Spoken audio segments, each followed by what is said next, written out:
Bakit nga ba ayaw niya magpaimbestiga? Dahil ba siya mismo ang nagbuko, na guilty siya?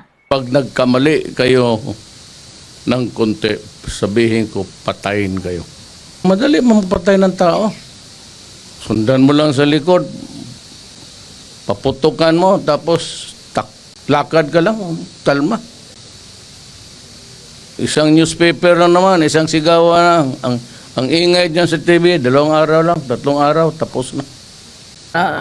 And I go around with a motorcycle, with a big bike, and I would just patrol the streets and looking for trouble also. Tagla naghanap ako ng inkwento para makapatay. Anong maitulong mo sa akin? Sabi ko, maitulong kasi bigyan kita M16, puntahan mo sa bahay isang umaga, ratatan mo lahat. Bakit ka man matakot magpatay? Kung may mamatay, sorry. Collateral damage ka.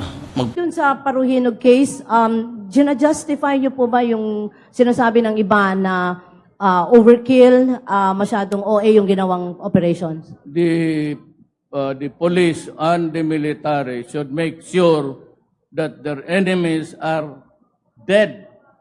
Bakit ko gusto yan? Ako yung commander-in-chief of all the armed forces. Remember that. Commander-in-chief of all the armed forces in the Philippines. Inutil itong Pilipinas. Inutil nga ba ang Pilipinas? Well, oo naman. Kasi hinayaan natin maging pangulo ng bansa ang isang tao na ang solusyon lamang na nalalaman at ang bukang bibig lagi ay ang pagmumura at pagpapapatay. I will kill you. Putang ina, papatayin ko talaga kayo. I will kill you. Umamin siya na siyang may kasalanan at siya ang dapat makulong. Ang kasalanan ko lang, yung mga extrajudicial killing.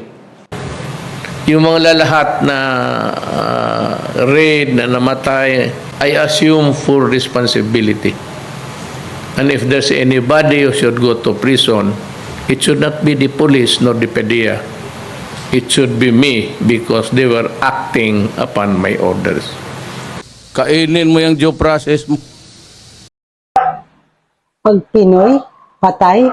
Pag Chinese, sarap buhay. Ayos ah.